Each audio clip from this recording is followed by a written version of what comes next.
Hey, Raider Nation, welcome back to Silver and Black today, an Odyssey Sports original podcast. Thanks for being with us. We cover the Las Vegas Raiders, and we appreciate you being here with us.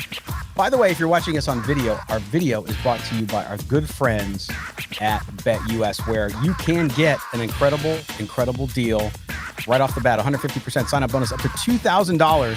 125% on your second and third deposits up to $2,000. All you got to do is use the code YouTube150. That's YouTube150. Start playing over there today. You won't regret it. I guarantee it. All right, we're back. It is Scott Branson. I'm your host, along with my co-host.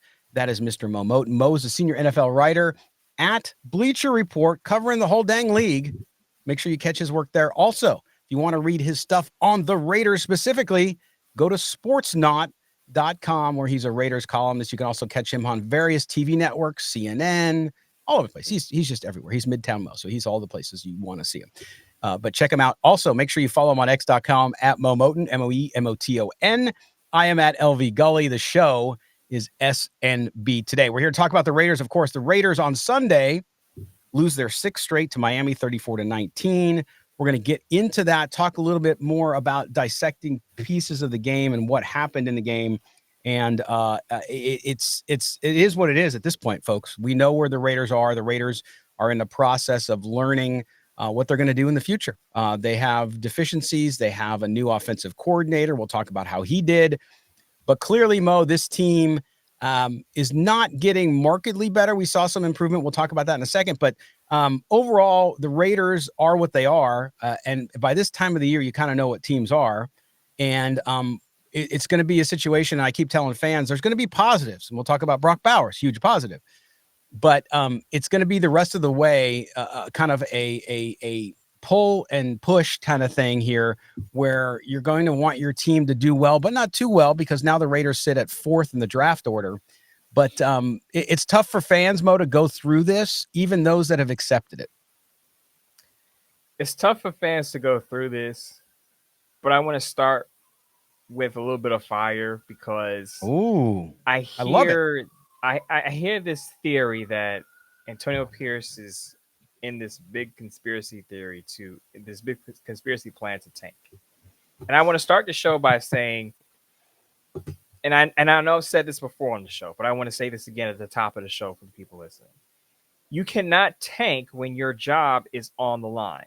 During the broadcast between the Raiders and Dolphins, Antonio Pierce talked about the changes he made to the coaching staff, and he basically said, I want to wear these colors next year. So there's basically some urgency.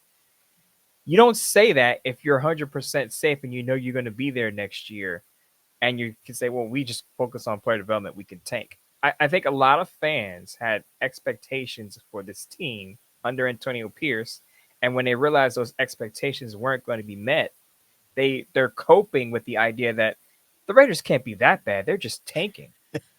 and I'm here to tell you, folks, they're that bad. I understand they had injuries. Jaquan Bennett and Jack Jones got banged up during the game. No Nate Hobbs, no Malcolm Kuntz, no Christian Wilkins. I get that. But, a lot of teams around the league are banged up. The Tampa Bay Buccaneers didn't have their top two wide receivers for weeks. Baker Mayfield's still putting up numbers with Sterling Shepard and Raheem Jarrett. You wouldn't be able to pick Raheem Jarrett out of a Whole Foods market if you walked by you with a hat on that said, hi, I'm Raheem Jarrett.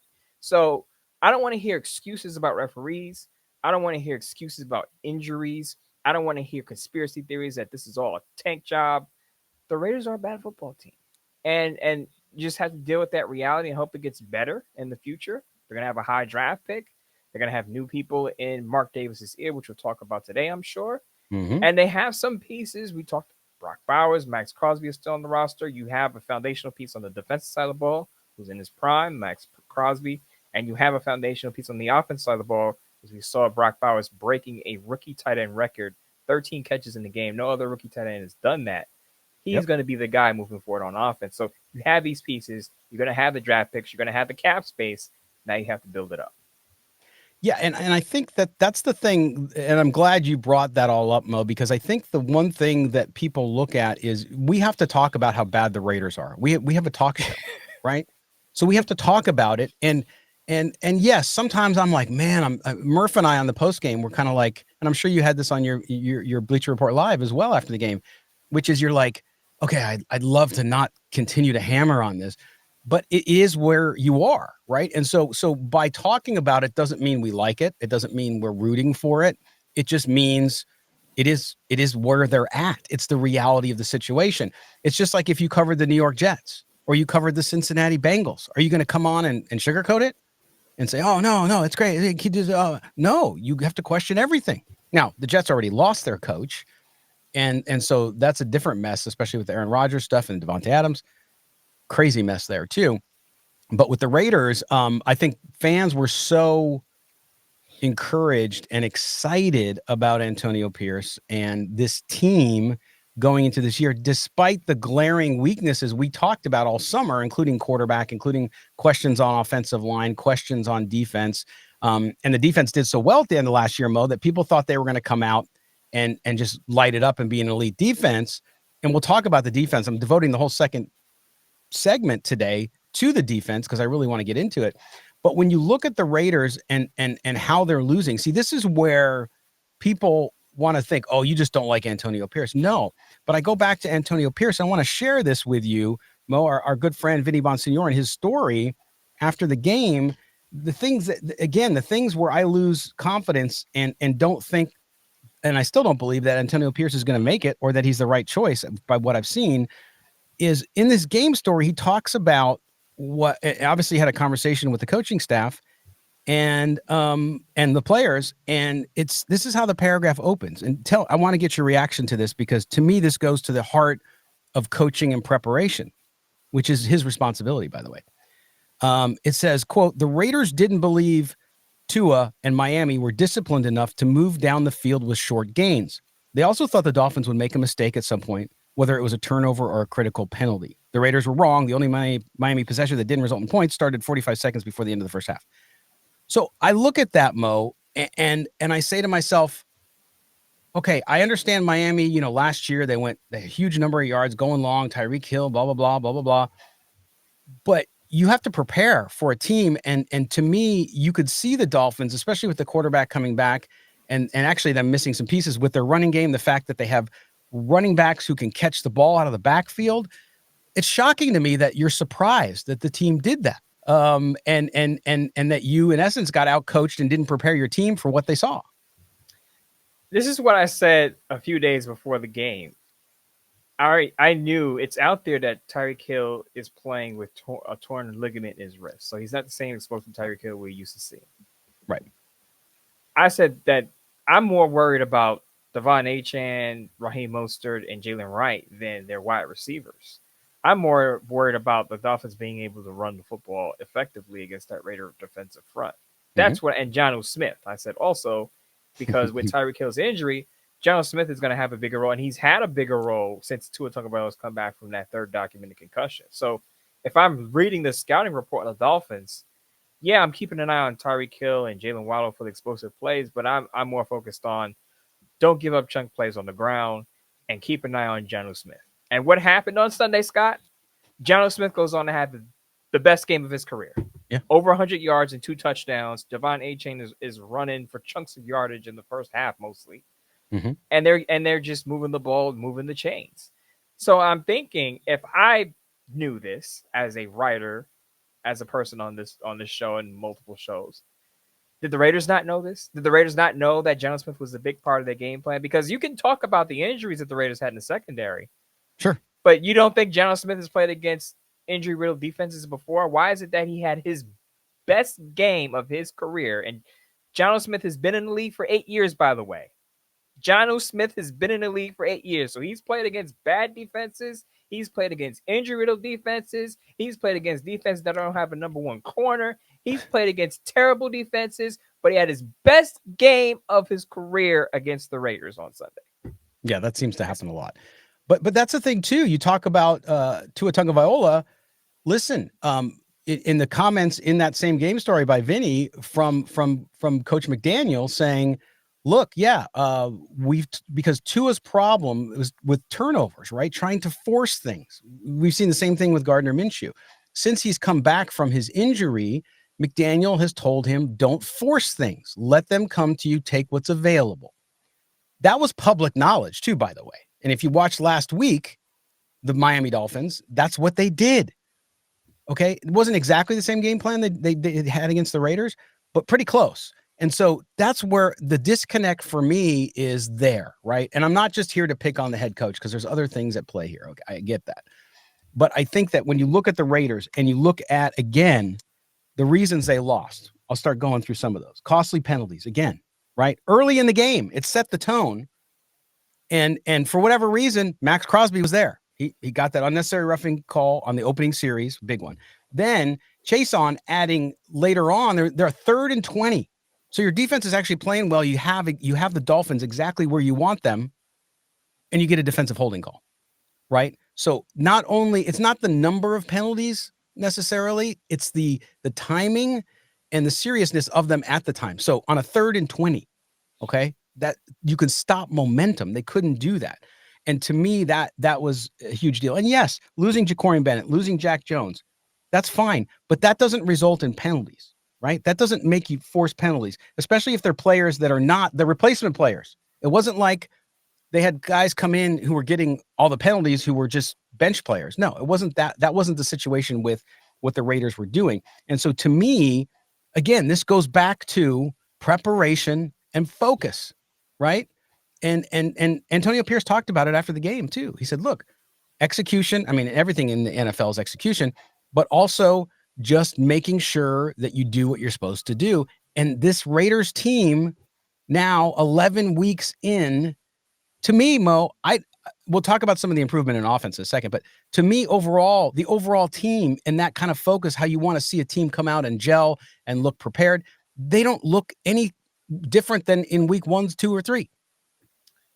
Well, Scott, before the Raiders came back from the bye week, the CBS report came out from Jonathan Jones that the players complaining about schedule and preparation, right? So that looks like it translates to the field in certain situations.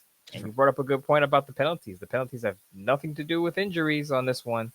Can't blame injuries on poor penalties. Defensive holding calls, unnecessary rough. You can't blame injuries for that. Yeah. The Raiders putting themselves in bad situations. The old phrase, shooting themselves in the foot, beating themselves. And again, going back to last year when Antonio Pierce took over, that was one of the positives, that the Raiders weren't going to commit a bunch of penalties or untimely penalties, and they weren't going to beat themselves. This year is completely different. Completely different. The penalties, the turnovers, we'll get to Gardner Minshew in a minute, whether, you know, regardless if you think it was his fault or not, you know the Gardner Minshew turnover is coming at some point. Yeah. You just know it. You just know it's got death taxes in the Gardner Minshew turnover every Raider game. Yeah. And I know now, too, the offensive line has changed, right? So this unit in the configuration it's in with Jackson Powers Johnson at center, excuse me, this was the first full game they played together. And I know he's a rookie, so rookies make mistakes. I get it. But the one penalty that blew my mind was when Jackson Powers Johnson, obviously they were going on one, and the whole line moves except for him. Right? So the communication on the line clearly, and in the huddle, and you have a veteran quarterback. It's not like there's a rookie quarterback in there. Whatever you think of Gardner Minshew, he's not a rookie. Been around, okay? So those are the things, to your point about shooting yourself in the foot.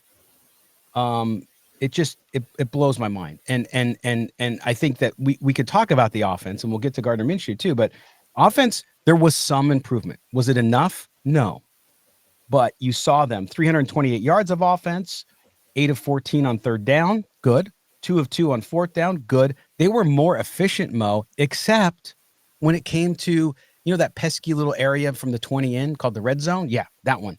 They couldn't do it again. They couldn't score. They couldn't get 6 points, which especially as it started to snowball towards the end, they couldn't recover from it. So I want to hear your take on what you saw from Scott Turner / Norv Turner, because I liked some of the things I saw. I just didn't see this team able to finish, and I think that has a lot to do with the quarterback position, even though Gardner Minshew I don't think had a terrible game. And the inability to run the ball too. But what did you see? What did you like about what you saw from Scott Turner? And what did you see that still looks like there hasn't been much work done on it? So one thing I forgot to mention, or I think I didn't go into in depth enough on last week's shows, where it was with air courier offense, you're going to get more motion. Yeah. And that's one thing that stood out. Brock Bowers was moved around. The creativity was there with Brock Bowers. This is part of the reason why he had a career day with all those with the most catches by a rookie tight end ever. So that was a positive for me. And we talked about the Air Courier offense and how Kellen Winslow performed in it. And we talked about the Chargers, and Antonio Gates. We talked about all of that stuff. So I expected Brock Bowers to be utilized intensely more than Luke Getsy would use him, because there were times where Luke Getsy would seem to forget that Brock Bowers was on the field. That's not going to happen with Scott Turner. And I call that common sense play calling. Get the ball to your best player on offense. It's not hard. It's not rocket science, as someone said on social media. And I think Luke Getsy lacked in that area. The red zone issues continue, though. And I think that's part of it is because the Raiders still struggle to run the football with their running backs. Now, you saw the wide receiver. You saw the jet sweeps in there, which is good. But you have to have that traditional running back to be able to pick up 3 to 5 yards when you need it. And the Raiders still aren't able to do that. Now, some of that is on the offensive line. We talked about that offensive line still trying to gel. So until the Raiders figure out the run game, they're going to struggle in the red zone. And I thought Russ Tucker did a good job of pointing this out during the broadcast. And I think a lot of our listeners also hate this. The shotgun run, Scott. The inside zone shotgun runs. Can we stop? Especially when we had to pick up 1 yard. Just, get the ball in center and hand the ball off and get the yard. Why are we doing shotgun runs? Stop it. But maybe they move away from that eventually. Who knows? But overall, I would give Scott Turner a B in terms of how he used Brock Bowers, because you saw that work. He had a career day. I just would like to see more deep shots to Trey Tucker, assuming the quarterback has time.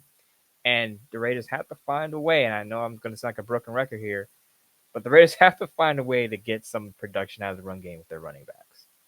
So no, Mo, I agree, and I think that one of the hidden reasons why that Brock Bowers had such a big day too, Michael Mayer, the return of Michael Mayer, having him there, having them to have to account for him because he's a good pass catcher too, and Jacoby Myers, he had a couple nice catches, not a big day, but certainly he was there. And the Trey Tucker omission, it's too bad. I know you can't get the ball to everybody, but also I noticed, and this can dovetail right into the conversation about Gardner Minshew, because I noticed Gardner Minshew, and you mentioned this a couple shows ago, and maybe several times before that, is Gardner Minshew will go 1 read, 2 read, but doesn't go 3 reads, right? He's so quick. And yes, they were trying to get the ball off quick in certain times when they're under pressure, but he misses that 3rd read. And sometimes that 3rd read was an open guy who could get a touchdown or a first down. And that is where you're seeing a quarterback completely struggle, right? So Gardner Minshew has an okay day. Now, I know the turnover late, which looked like it was a route mistake. So I don't know if you want to blame it on him. You can, I guess. But either way, it didn't matter at that point. But otherwise, he looked okay. He looked more efficient. He looked smart with the ball. So when he didn't have something, he threw it out of bounds or ran out of bounds, whatever it was. But not getting to that 3rd read and going through that progression, Mo, is a big deal. And it's the reason why I think Gardner Minshew hasn't been able to be the player we saw, for example, last year in Indianapolis. He's still a bit frenetic in the pocket. Sometimes I find myself holding my breath when play breaks down. You like to have a quarterback who has improvisational skills, but sometimes he seems a bit out of control when he starts to move around in the pocket. You don't know what you're going to get, an interception, a sack, or what. But a lot of the, I won't say a lot, but some of the offensive issues in the passing game are not on the play call. It's Gardner Minshew. It's a Gardner Minshew issue. And you have to watch the games to really see it. You're not going to see it just by reading the box score numbers. You have to actually watch the games to see that there are times where Gardner Minshew just misses an easy read. We talked about the easy completions. Now, he got more of those on Sunday. But again, I want to see him a little more control in the pocket. I think there's some people call it happy feet. I think there's some freneticism in his play in the pocket. It doesn't seem all of that comfortable. Maybe it comes from lack of trust in the offensive line. We talked about the offensive line still gelling. Maybe it's a little bit of that. Maybe we talked about his confidence being shot. Maybe it's a little bit of that too. But he just doesn't look totally comfortable in the pocket for a 6-year veteran. Yeah, I think that's true. And it's hard. Again, quarterback play is everything. And I know fans, and I was a little surprised myself, right? Our last show, we talked about maybe Desmond Ridder was going to start. We were surprised that he went with Gardner Minshew, but I go back to the point you made at the beginning of the show about and your one-on-one conversation with the fans out there about how Antonio Pierce wants to try to save his job. Okay. So it makes more sense if you think about it that way, because Desmond Ridder, yeah, he's a veteran, but he's a developmental quarterback, and Aiden O'Connell's not available yet. And Garbers is not a guy you're going to throw in there if you want to keep your job. It's just not going to happen. Now, if it was a coach, like you said, if it's a coach who knows they're coming back next year, then we might see a Desmond Ridder. They might give the younger guy a chance and see what's going on. But when you have Gardner Minshew, he's got to be looking at it saying, crap, this guy's a veteran. I know he's done it at a high level, at least during periods of time. He can do it. Let's hope he gets back there so I can keep my job and he wins some games for me. So I get that. And I think that Gardner Minshew is not there. We saw him get better this past week, but not good enough. It's just not good enough to have quarterback play that limited and expect to win games. And now, I mean, look at the rest of and we talked about this. A lot of folks didn't want to believe that Justin Herbert was a good quarterback. Okay. And the Chargers almost blew it again on Sunday night. But if you watch Justin Herbert under Jim Harbaugh, different quarterback. Okay. And what he's been able to do. And then you watch Bo Nix. I'm not saying Bo Nix is an all-pro and going to be a Hall of Famer, but the dude has had one interception in 7 weeks. One interception in 7 weeks, Mo, with 14 touchdowns. Guy's on fire. So you look at that, and you might say, well, on paper, before the season, the Raiders roster is better than the Denver Broncos. And that may be true, or at least in theory it was true. But now you get out there, you don't have good quarterback play. If the Raiders had good quarterback play, I don't know where this team would be. I really don't know. Would they be a 500 team? I don't know. But you have to have, and this is why it's important and why we're going to talk about how the Raiders have to get a quarterback next year. And they got to address the position, and I think they will.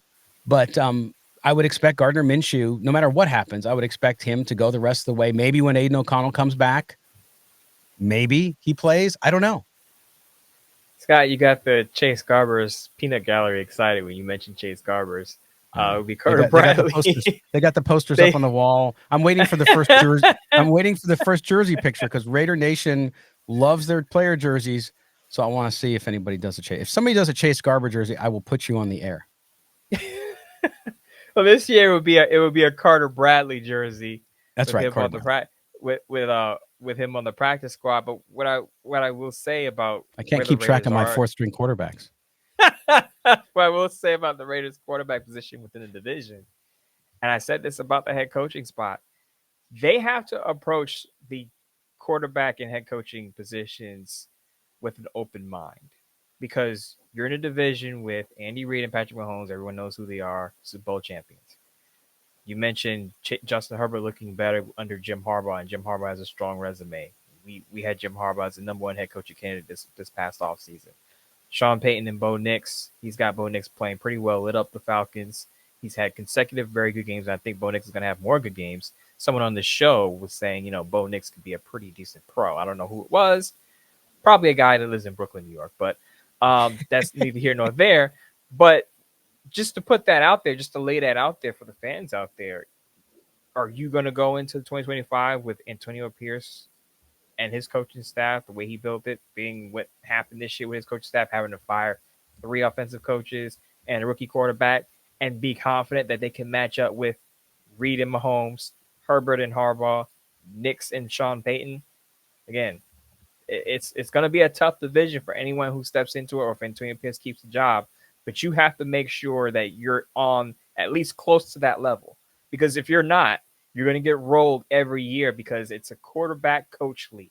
You get the right quarterback, you get the right head coach, you got a shot to make the playoffs, you got a shot to win the Super Bowl. If you whiff on those 2 positions, you have no shot. Exactly. And to me, that's where, and I see a lot more fans, and I'm not in a I should say, not in a negative way, but I see a lot of fans coming to the realization and the limitations that Antonio Pierce had. Okay. And so, because you look at Jim Harbaugh, remember, a lot of people are making fun of Jim Harbaugh for singing it. He's a jolly good fellow at Michigan and all that golly shucks stuff and all that. And listen, Jim Harbaugh's a weird dude. He just is. He's a weird dude. He's always has been a weird dude, but he's a damn good coach. Right. So I think that you look, that's what worries me, Mo, about this offseason. I know we probably say this about every Raider offseason, right? Which is, this is the most important offseason in recent history of the franchise. But I really do believe it is, because, again, you look at the division. You just mentioned it, coach, quarterback. Now, we'll see if Bo Nix can do this and continue to do what he's doing and lead that into a year 2 and do it again.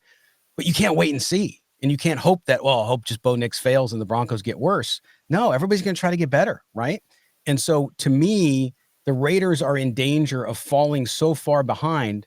And you said it a couple weeks ago that, look, it doesn't take too much to turn this team around in certain ways, but in many ways they're far from it, because you got to get the most important position addressed. You got to solidify that offensive line. But more than that, you need the vision. You need the culture. A lot of people talk about Antonio Pierce and the culture. That was a rah-rah culture, but the culture of a championship team, the culture of practice, the culture of how you work at the craft, which we heard about the player meeting, like you said, from CBS last week, that's not going well. And you can't afford to, a lot of people, well, you got to give them time. You don't have the time, right? I mean, you just don't have the time in the NFL anymore. You can't wait for somebody 3 or 4 years to develop into a good coach. And maybe he will be. Maybe he'll be a good coach after 2 years. I don't know. But do you really want to do that? And then you fall 3 or 4 years behind the rest of the division? I don't think you can do it. Scott, my biggest concern, and I'm going to be 100% honest with Raider fans here. Not being negative, I'm just going to give you my honest opinion of the Raiders in their future. My biggest concern with the Raiders is they don't have certainty at those key positions, head coach and quarterback. Say what you want about the Chiefs. They know they're going to have Reed and Mahomes. Say what you want about the Chargers. They know they're going to have Jim Harbaugh and Justin Herbert. Say what you want about the Denver Broncos. They know they're going to have Sean Payton, and Bo Nix is developing. Do we know who the Raiders coach is going to be in 2025? No. Do we know who the starting quarterback is going to be for the Raiders in 2025? No. So the biggest issue right now for the Raiders, they need certainty at those positions. Before we start talking about competing and playoff contention and Super Bowls again and commitment to excellence again, the Raiders need to figure it out at those key spots, because if they don't, again, they could fall behind for the next 2 to 3 years if they whiff, bad decision. It could be rough for the next 2 to 3 years. I'm hoping not. I'll end this by saying on a positive that I'm hoping not. I'm hoping that the Raiders go into the offseason. Tom Telesco has drafted a pretty good draft class this year, so that's a positive. At least you have an experienced GM in there who knows what he's doing, and you would hope that the Raiders can knock something out of the park in the draft and be able to compete in 2025 and beyond. Well, that's a really great point, Mo, because the uncertainty there. And some people might use that to say, well, that's why you shouldn't fire him, because at least you'd have certainty with the coach. But are you certain he can coach as well as you need somebody to coach? Are you certain he's the coach who could develop a young quarterback? That's the key there. I have not found anybody who I feel really strongly believes that, including analysts, even though, of course, that, again, Antonio Pierce is a likable guy. You like so much about him, and nobody's going to go on a football broadcast and tell you what the guy's negatives are, at least at this point. But you look at like the Bengals, right? The Bengals are only 2 wins better. They're having a horrible season, but you know who the quarterback is. He's one of the best in the league.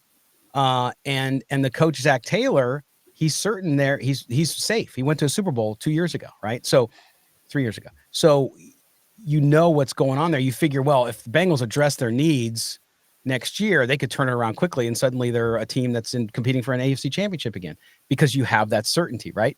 So it'll be interesting to see what happens, but we'll continue to talk to you about it and figure it out and see where this organization goes. And I want to talk about the Tom Brady thing when we come back. We got to take a break. When we come back, we'll talk about that as I go. I know we're going long today, but so much to talk about. So we're going to do that. We're going to step aside when we come back here on Silver and Black today. We're going to talk a little bit about the Tom Brady reports on his involvement with the Raiders. We're also going to get into the defense. What's going on with the defense and its massive backslide since the second half of last year. We'll talk about that when we come back. This is Silver and Black today, an Odyssey Sports original podcast, also brought to you by BetUS on the video side. Thank them for bringing you the video. We're coming back right after this. Don't go anywhere. Hey, everybody, it is Scott Branson with Silver and Black today. I want to tell you about our good friends at BetUS. We've told you about this special promotion, 150% sign-up bonus if you use our special code that, of course, is YouTube150. But let me tell you why we love BetUS and why Mo and I are betting our football there. First of all, check out the website, mobile app, all great stuff. Not only do they give you great odds, but they give you quick payouts and so many options. You can create your own prop bets, parlay them together with the parlay builder, the prop builder. Just amazing stuff here. We appreciate everything that these guys do. Not only can you bet NFL football like we are, as you can see here, I'm betting the Raiders. Yeah, I'm taking the Raiders, even though this line continues to go down a little bit against the Dolphins. I think the Dolphins win, but I like the Raiders with a backdoor cover here. And not only that, But you could bet on everything at BetUS. I mean, you could have bet on the presidential election that just happened. You could bet on everything from football to soccer to hockey to baseball futures and all those prop bets we're talking about. Really fun stuff. NBA is ramping up, obviously, with the beginning of the season. A lot of crazy things happening there. So if you're into the NBA action, you can find it as well. Listen, BetUS, the best place, where we bet our sports. So make sure you go check it out. And again, make sure you get that special 150% bonus. That's right, 150% bonus up to $2,000 just using the code YouTube150. Not only that, they're going to give you your second and third deposit up to $2,000. They're going to give you 125%. So bam, it's a double whammy. Make sure you check out the folks at BetUS. And don't forget, YouTube150 is the code, YouTube150 for that special offer. And we will see you next time talking about our good friends BetUS, who bring you the video from Silver and Black today. Good people, great stuff, great place to bet your sports. Welcome back. Segment number 2 of Silver and Black today on this Tuesday. Hope you're having a great November so far as we chug up towards Thanksgiving and Christmas and the holidays, other holidays around the corner as well. Of course, the Raiders play on Black Friday against the Chiefs. It might be a Black Friday for Raider Nation. Sorry about that, but that's okay. You'll still have the spirit of the holidays with you. Scott Branson along with Mo Moten. We are talking Raiders football. And again, we're on Odyssey Sports Original Podcast. Do us a favor. Make sure you subscribe to the podcast if you already haven't done so on the audio side. Just wherever you get your audio, look for Silver and Black today. Subscribe, rate, and review. We appreciate that. And if you're watching us on video, do us a favor. Thank our good friends at BetUS for bringing you and sponsoring the video. And again, you get 150% sign-up bonus. That's right, 150% sign-up bonus every time, or I should say the first time you put your deposit down using the code YouTube150. That's right, our code. We're giving you this code. Shh, don't tell any Chiefs fans. 150% YouTube150 is the code, thanks to BetUS for their support of Silver and Black today. Okay, Mo, this defense. The defense still the best unit on the team, but that doesn't mean anything. This defense has now sunk to, I think, the very bottom tier of the NFL. We know the injuries. Okay, that definitely factors into it. But we're also seeing, I think, a lack of production. Losing Christian Wilkins was big. And you're seeing the inability of the Raiders to disrupt opposing quarterbacks, not only from a sack and a rush perspective, but then you're also seeing them again give up plays in the run. We're seeing trouble at linebacker a little bit here. Robert Spillane has played really well at times, but this defense seems to not only be going backwards and losing, obviously, people like they lost 2 very important pieces on Sunday, but it also appears that they are it seems like they're losing steam and perhaps their confidence is shaken. And it doesn't seem as though they're playing with the same heat. They're still giving great effort. I don't see anybody quitting on that unit, but I do worry that this is kind of not only a slide, but this beginning of a slide into the abyss. What do you think? To be fair, I do think the injuries are taking its toll. I mean, when you don't have, when your top 3 cornerbacks are hurt, there's going to be a drop off, right? Especially when your team lacks depth. So let's be common sense commentators on that. Yep. With that being said, the Raiders had struggled to stop the run for nearly the whole season. Now there was a stretch of time where it seemed like they were improving in that regard. Then, as I said, in the first half on last Sunday, Devon Achane was ripping off chunk yardage on the ground. So the run defense has been a problem with Patrick Graham even before this season, and they haven't been able to figure that out. The Raiders, for as long as I've been covering them, and it seems like for decades, don't know how to cover the tight end. And you would think they would be able to figure it out because they have their own pass-catching tight end in Brock Bowers, but they have not figured out how to catch up with the modern-day NFL with the increasing number of pass-catching tight ends in this league. They have not figured out how to cover the tight end. So the Raiders go cover 0 against the Dolphins on one particular play. Then there's not a defender within 5 to 10 yards of Jonnu Smith. To me, that has nothing to do with injuries. When you don't have a defender within 5 to 10 yards of Jonnu Smith, who, by the way, as I said, has been a big factor in the Dolphins' offense since Tyreek Hill tore a ligament in his wrist early in the season. You read the scouting report, if you watch Dolphins games, if you even looked at just 1 or 2 games since Tua Tagovailoa has come back, Jonnu Smith has been a big part of the passing attack. And the Raiders let him go off for 100 yards and he catches 2 touchdowns. We talked about the cover 0 touchdown. He also scored the first touchdown of the game for the Dolphins. So when it comes to the defense, it's not as good as we thought it was going to be, even before the injuries started to pile up. We saw the run defense crumble. We had questions going back to the preseason. We said, it's just a preseason. Maybe it gets better than a regular season. Marginal improvement there, but to me, it's clear that there are going to be some changes on that side of the ball. I don't think Marcus Epps is going to be back. He's going to be a free agent. He's now hurt on IR. I think there are going to be changes at linebacker. I've said this over and over again. Tom Telesco loves to draft linebackers in the middle of rounds of drafts. And I think there's going to be another addition to the defensive line.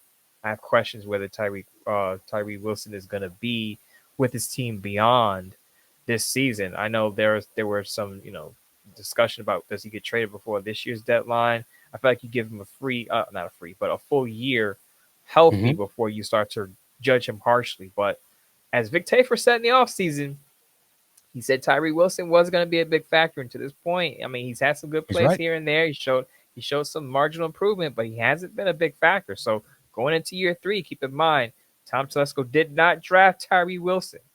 So I wonder if we see Tyree Wilson move, especially if Tom Telesco drafts another defensive lineman. And I agree with you. Listen, I give them some grace because of the injuries, because it really has impacted them. Guys have to play more snaps. All that stuff factors in. So in no way am I going to be as hard on them as I am on the offense because of that. At the same time, though, I do think that this unit is suffering from what apparently the team meeting was about, was sort of that lack of structure and preparation, because sometimes it's about being in the right place. Now, sometimes a player doesn't put themselves in the right place, or they miss a call, or they don't communicate, like you just mentioned, the Jonnu Smith 57-yard touchdown on Sunday.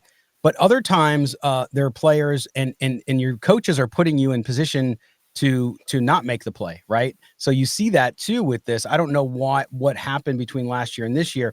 You also, because of the injuries, and I say this all the time, Mo, I feel like I'm beating a dead horse sometimes, but everything in the NFL is about depth. So it shows you, while the Raiders would be better with that frontline defense, with those players who are injured at this time, when you lose injuries, and you're going to have injuries in the NFL. Every team has them at key positions all the time. You have to have somebody who can step in and play as well. And again, this is a result of the Raiders drafting poorly over the last 10 years. So you have to look at that and say, okay, now you understand Tom Telesco, why he didn't want to part with draft capital last year. I know the quarterback situation, if they could have gotten one, I don't think so. But nonetheless, that's why they're going to have $90 million plus next year, Mo, in salary space. So we'll see who's available on the free agency market, number one. But more importantly, they've got to find young talent like they did with Ja'Cory Bennett. I know, different regime. And even DeCamerion Richardson, who blew that play, right, is shown some spark. He's not ready yet. He was in there because of injury. But that's the type of young player you need to develop, so that when you do have a situation like this and he comes in there, he's not going to blow open coverage and not cover a guy who goes for a big, long touchdown. So we said earlier in the show, I started the show by saying this is not a big conspiracy tank job, but the Raiders do have to think about, at this point, 2-8, have to think about developing some of their young players for the future, especially with the injuries they're probably going to have to out of necessity. But you mentioned DeCamerion Richardson, Isaiah Polamalu now playing now that Marcus Epps is on IR. And you talk about some of these young players. I mentioned Tyree Wilson having a full-time healthy season. You do want to see some progress and some improvement out of these players, because now you're figuring out, okay, who's going to be part of this potential turnaround that we're going to have in 2025 and beyond. If you're not seeing enough progress, you're probably moving them off for late-round draft picks. Right, exactly. So that's what you have to do, and we'll see. Again, it's not tanking, and again, guy's fighting for his job. I respect it. He's going to do everything he can to win, and if I was in his position, I would do exactly the same thing. Your draft pick be damned. I understand where fans are with that. I get it, and I don't disagree with you necessarily on one front, but I also understand, especially Antonio Pierce, former linebacker, player, accomplished a lot in his career. Okay, he's a competitor. He wants to win. So we'll see how that all goes down. And that's the other thing too, I think, and I've been hearing more, and I get a lot of direct messages from fans who might not necessarily call into the show, but want to express a point of view. And the thing that I keep hearing, and it's not it's not out of anger, it's not even disappointment, it's more of like an open question.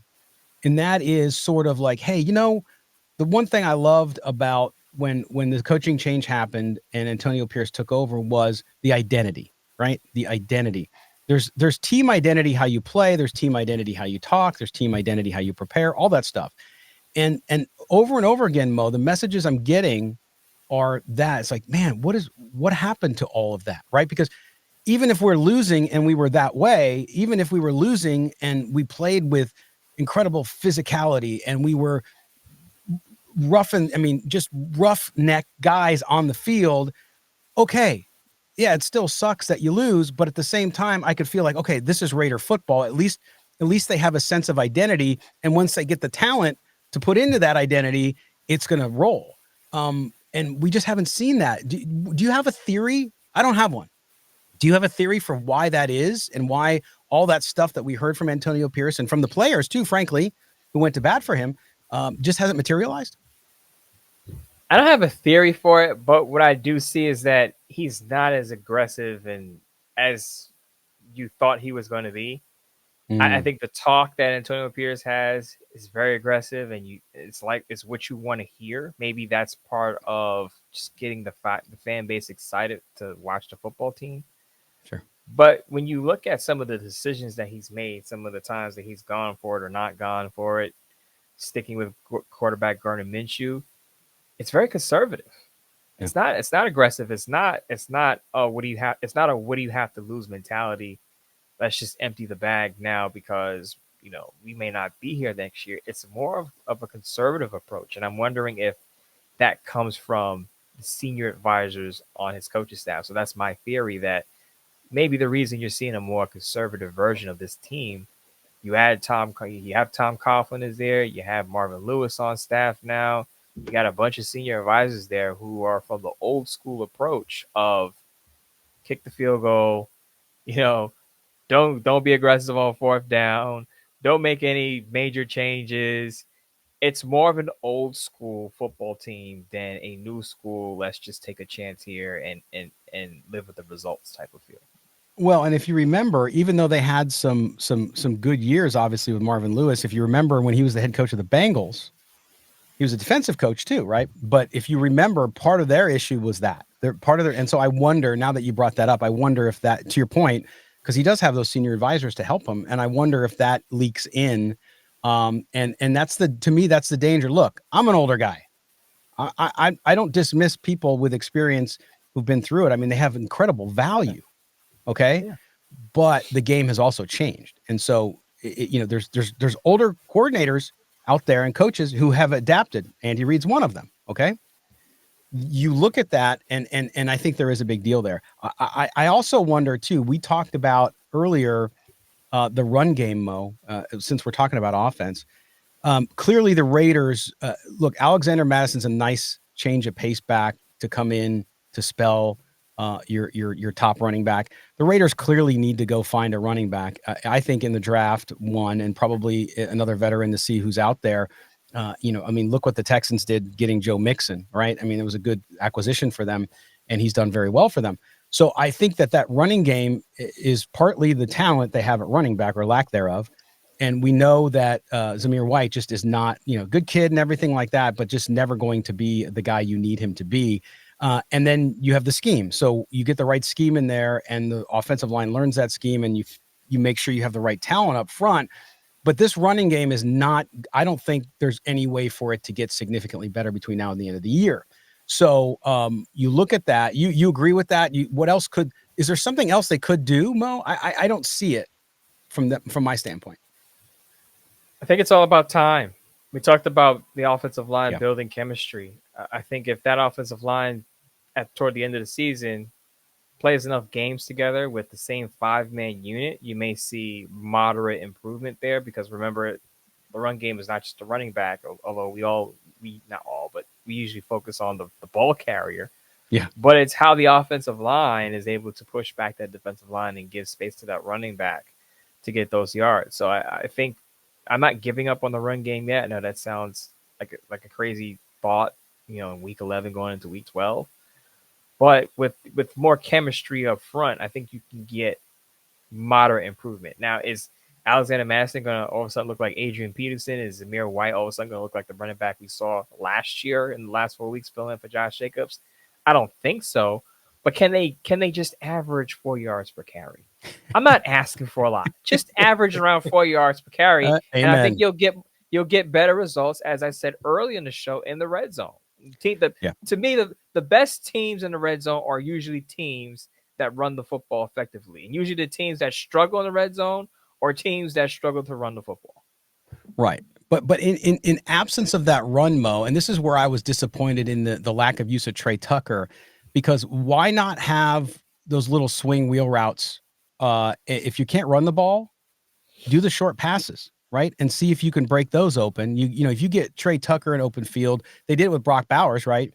You have Michael Mayer, you can do quick passing there, have him leak off the line. There's other things they can do to try to make up for that lack of a run game right now. And those are the kind of things I would like to see from Scott Turner, because you got to be creative, right? If you're handed a bag of crap and you can't do anything with it, then you got to try to change up the way you do things. And it goes back to being maybe too conservative and not trying to press too much. But I think that they got to figure out what they can do to get that moving. Because yeah, you know, you're 3rd and 2 and you can't get a yard and you're passing the ball off from the shotgun, as you mentioned earlier. Why not do these quick passes? I mean, hey, it gives you, if your quarterback can execute it and you can do it quickly, what's the worst that can happen? You're going to lose the same amount of yards as you did when you ran the ball? Yeah, I'm willing to give Scott Turner some grace on that one. I mean, it's his first time as time as an offensive coordinator, but for the Raiders team, it was his first week as a play caller. Maybe we see a little more creativity on those short yardage situations.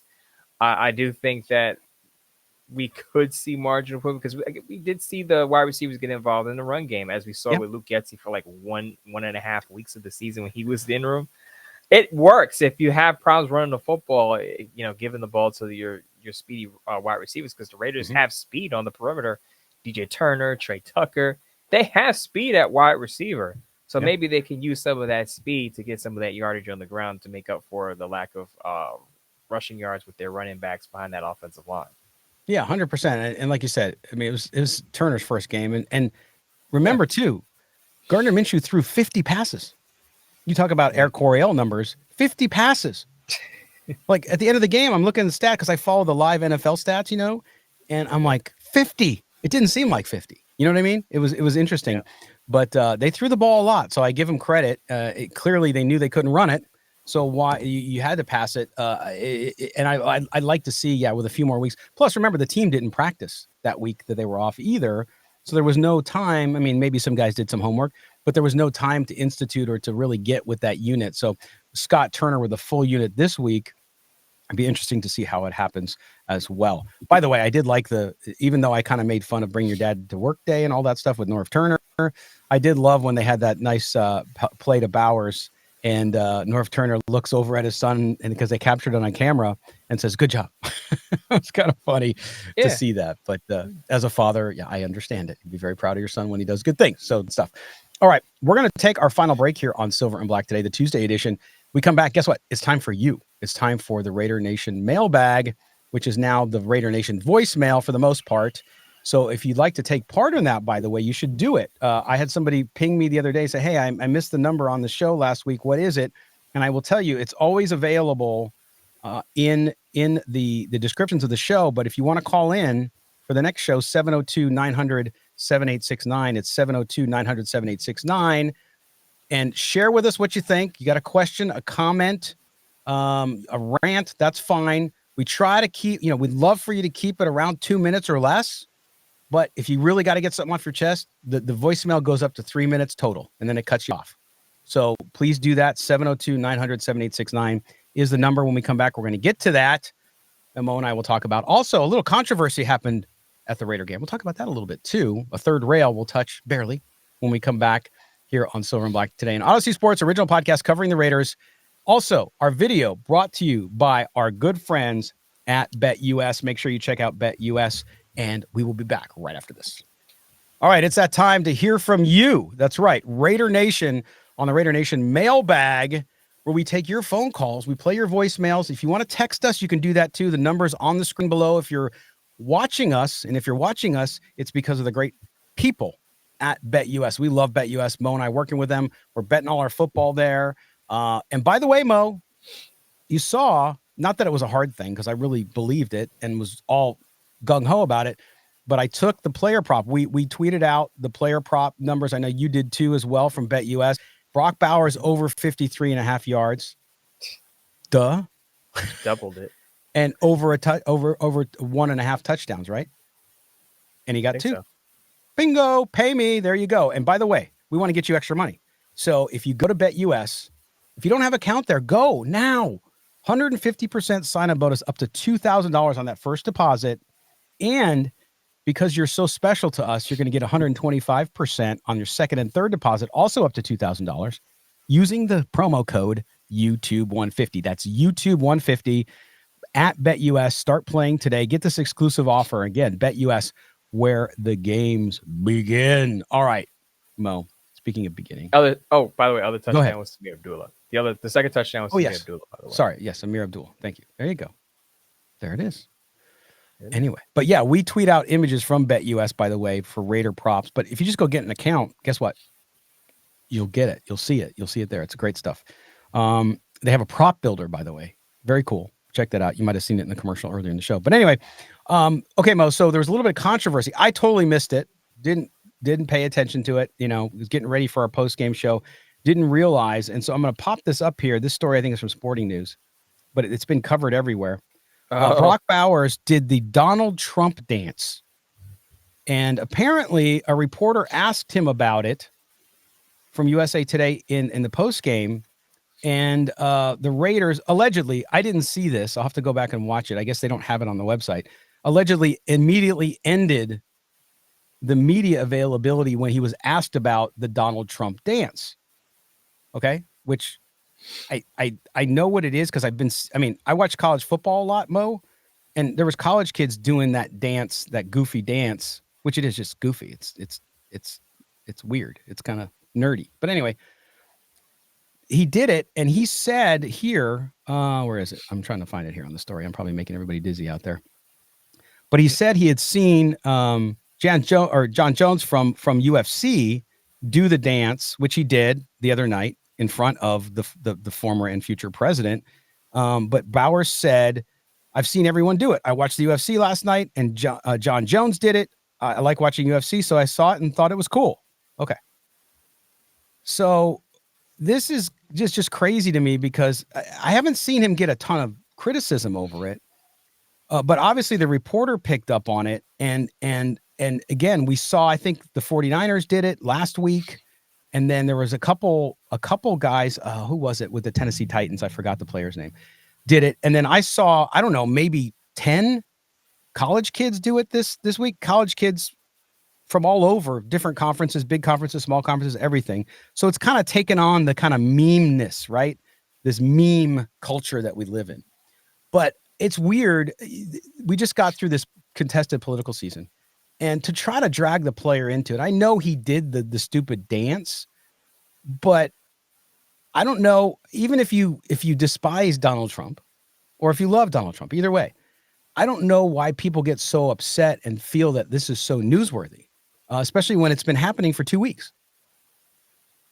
I'm surprised it's not a major story, but I'm surprised it's becoming even a story. I know. I mean, we live in a culture where it's a copycat culture in a sense, where you see, if you see a group of people on social media doing something, then you're going to see other people do it.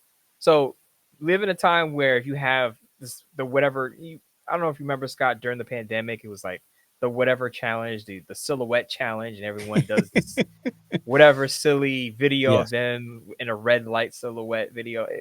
Anyway, my point is, people are impressionable, and when they see other people doing a dance or anything, they're gonna follow it. Now, do we know if Brock Bowers is a Trump supporter or voted for Trump? No clue. No.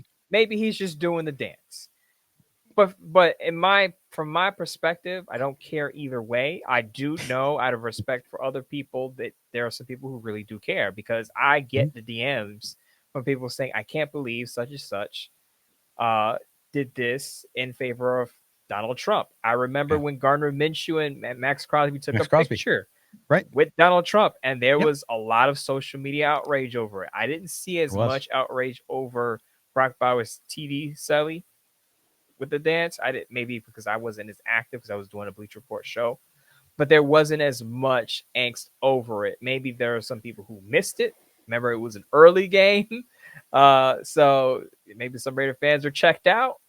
But if you're waking up, or if you're watching the show on video, yes, that was a Donald Trump celly. And I don't know.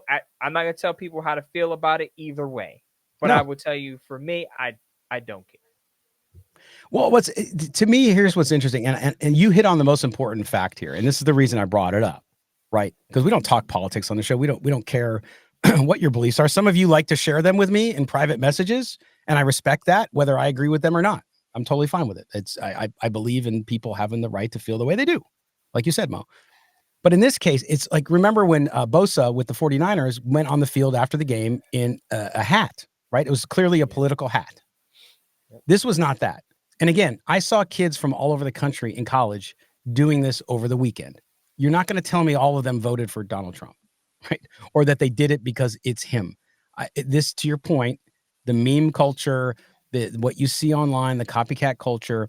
And so for those of you who are worried that Brock Bowers supports somebody you don't like, I wouldn't worry about it. I think, again, as he mentioned, he saw it at UFC. And if he really wanted to make a political statement, I think he would have. I don't think it was a political statement, even though it's associated with a political figure. So I just thought it was interesting because I missed it. And apparently now, people are, of course, people on one side are saying, well, they cut the dance celebration off because they didn't want it on the air. And that's the mean media. And other people are saying, why they allowed this? The NFL needs to ban it. It's like, okay, whatever. But again, I think the kid was just trying to have fun on a record day. It's just weird to me that the question came up when the guy just broke the NFL record. But hey, reporters have their own points of view and they're looking for stories. And so maybe that's why it came up. But anyway, we're going to get on to your calls now because enough of that stuff. I don't even like talking about politics. We just got through. I had so many commercials jammed down my throat. I don't even want to talk about it. Just move on. Let's talk football. Okay. We're going to get to our first caller. It's our good buddy Joe in Chicago, who's now called in a few times. But here is Joe with the first call on the Raider Nation Mailbag. Hey, guys. Joe from Chicago. Wanted to chime in on the idea of the Raider way. I thought that was a really interesting conversation. I think most said that the Raider way depends on the fan and who kind of taught them to love the Raiders and what era they grew up in. For me, my dad was a Raiders fan because of the year. Almost positive they were the first wild card team to win the Super Bowl. That year they were supposed to lose to the Browns, beat the Browns. Supposed to lose to the Eagles, beat the Eagles. And they do it with a wash-up quarterback named Jim Plunkett, who was my dad's favorite player. And to me, he's my favorite player as well. And the reason why he is because he embodies just win, baby, better than maybe anybody else I could think of. Plunkett is the only quarterback to have 2 Super Bowl rings and not be in the Hall of Fame. And the reason why is because his stats are not great, to say the least. He retired with more interceptions than touchdowns, but it's just win, baby. And by the way, he did have 1 Super Bowl MVP, and we assume that he will, throughout history, go down as the only quarterback to win 2 Super Bowls with the same franchise in different cities. Fantastic quarterback. I kind of like it that he's not in the Hall of Fame, if I'm being honest, because that's kind of the Raider edge. We feel disrespected. There's a conspiracy. The league doesn't like us. Refs don't like us. I think that's part of the Raider way. That's part of the mystique. As much as I love Derek, and I'm not trying to relitigate Derek at all, Derek seems like a very nice guy. I always liked him. He seems like a very nice, painfully earnest young man, but the saying is just win, baby. It's not just set every passing record in the book over the course of 9 years, have 2 playoff appearances and 0 playoff wins to show for it, baby. First one not being his fault, he was injured. And finally, when we look at people like Max, the reason why he is like the consummate Raider, yes, he's excellent, but he's nasty. And like when I think about a Raider, it's like, can I imagine this person as a literal Raider with a cutlass between their teeth, boarding a merchant ship to hijack it? And I can see Max doing that. And, you know, I think also Gannon, when Gannon came to us, you know, from KC, he goes on like Plunkett coming out from fizzling out in New England, and Plunkett becomes Jim Plunkett. You know, Gannon comes from KC and then has the best years of his career, takes us to a Super Bowl, wins the MVP. So, I mean, all of this stuff to me is like the Raider way. And it's like, you know, the quarterback must go down. He must go down hard. It's the vertical passing game, speedy wide receivers. So for my generation, those were all part of it. But most of it is like that edge, like the Alzados, the Longs, like people who seem like they're not just professionals, like they live and breathe being nasty. All right. Love you guys. Thank you. There's Joe. I love that call by Joe. Great call. Yeah. And Joe, listen, all of our callers have great calls. We don't have a caller where I'm like, oh gosh, this guy called in again. I love it. You guys all good. And we get a lot of the same callers. Some people criticize us because why don't you have more call? Well, pick up the phone. Call 702-900-7869. Leave your message. Tell us why you don't call before. But anyway, good points there. And I want to bring up his point about Jim Plunkett. I said Joe because I'm going to compare him. So Joe Namath, Joe Namath's in the Hall of Fame. Jim Plunkett's numbers are just as good, if not better, in certain areas than Jim Plunkett. And Jim Plunkett has some of the negatives, if you will, saying why he's not in the Hall of Fame. Like he said, more interceptions and touchdowns. Guess what? So did Joe Namath. Joe Namath only had 2,200 yards more than Jim Plunkett. Completion percentage is lower than Jim Plunkett. He also had a losing record as well as Jim Plunkett, because Jim Plunkett's record is actually 500. So Jim Plunkett has a better record, better completion percentage, a little lower on yards, lower on touchdowns. But that's where I think it's a good point. And I know Raider Nation, there's so many guys. Lester Hayes is another guy. And we've seen, unfortunately, Cliff Branch, after he passed, got in finally when he should have been in a long time ago. But he's got a point there. I mean, I love his story about how he became a Raider fan and what the Raider way means to him, number one. But number two, Jim Plunkett deserves to be there just as much as Joe Namath. Yeah, I have nothing to add to the Jim Plunkett Hall of Fame case there, comparing him to Joe Namath. But I will say I love the calls where people kind of tell like, how they became a Raider fan or how they grew up in, you know, in the culture, so to speak, and what the Raider way means to them. And Joe encapsulated what it meant to him. And it's finding that quarterback that, you know, off the scrap heap that nobody else wanted. It's that guy who's tough on the field and has that edge to him. I think edge is the perfect word to describe it, because Max Crosby, you can see, has it definitely. You can see it in Jackson Powers-Johnson, the way he plays on the offensive line. And Jack Jones last year, even as a cornerback, had it. The way he was able, the way he stared down Tom Brady, the way he stared down Patrick Mahomes as he's scoring on that pick six, just screamed Raider. And I think fans love that. And I think Antonio Pierce loves that, because I go back to what Antonio Pierce said last year in the offseason. He said, they're good players, they're good prospects in this draft class, but there are only 5 actual Raiders. And they're looking for those specific players that Joe probably talked about based on his adjectives. So you look at the Raiders draft class, Brock Bowers. I don't know if a lot of people say he has an edge, but I would say the way he plays. I know pass catching is more of a finesse quality, but Brock Bowers can block. Tough guy. Has an edge, in my opinion, regardless of what you think about his touchdown celebration dance. Jackson Powers-Johnson, as I said, plays with an edge. We'll see what DJ Glaze develops into. But if you're looking for those type of players, I think Tom Telesco will continue to draft those type of players. But with the quarterback position specifically in today's league, now you want to draft your quarterback. You don't necessarily want to just spend lotto tickets on a quarterback who fizzled out somewhere else and he's like 33 years old. That's not the way anymore. So there are certain things about the Raider way, based on how you view it, not just speaking to Joe. There are certain things you're going to have to update a little bit, because now you want that rookie quarterback on a rookie contract so you can build up the rest of your roster, versus spending your money on a $10 million on a Sam Darnold and hoping that he has a career resurgence or a Geno Smith type player. Right. And outside of some crazy trade, which I think has a less than 0.001% chance of happening for some franchise quarterback somewhere, because teams just don't trade them. for the most part. The Detroit LA Rams thing was a different case. But you look at it and there's no free agents next year. I mean, there's nobody worth a dang. There's nobody you can say, okay, that's a guy who could lead us to glory. There's nobody there. So that even puts more emphasis on drafting that young quarterback, not to mention the money in the rookie contract, right? I mean, really, right. Really quick, Scott, into Joe's call. And I do like the point, Joe, that you talked about the quarterback position and Rich Gannon and Jim Plunkett. But I think that is the exact reason why a lot of Raider fans were hoping, oh, Jimmy Garoppolo can all of a sudden be, this Pro Bowl level quarterback. We know he got to a Super Bowl with the 49ers, but we also know the 49ers had a lot of help around him and a great play call in Kyle Shanahan. This is why a lot of Raider fans thought maybe Gardner Minshew could have a career resurgence in Las Vegas. I know he fizzled out in Jacksonville, Indianapolis, or Philly, but maybe he's the next Rich Gannon. And I'm here to tell Raider fans, in today's league, the modern day league, you got to stop looking for the next Rich Gannon, and you got to start finding the next CJ Stroud, the next Jaden Daniels, because that's what's going to take you a lot further. And some of these young quarterbacks now, again, Bo Nix is a different example because it basically took him 4 weeks to kind of hit his stride and start to move in the positive direction. But even Will Levis, like everybody wrote him off. And listen, Tennessee might still take a quarterback in the first round. We'll see. But he's performed much better and he's developed.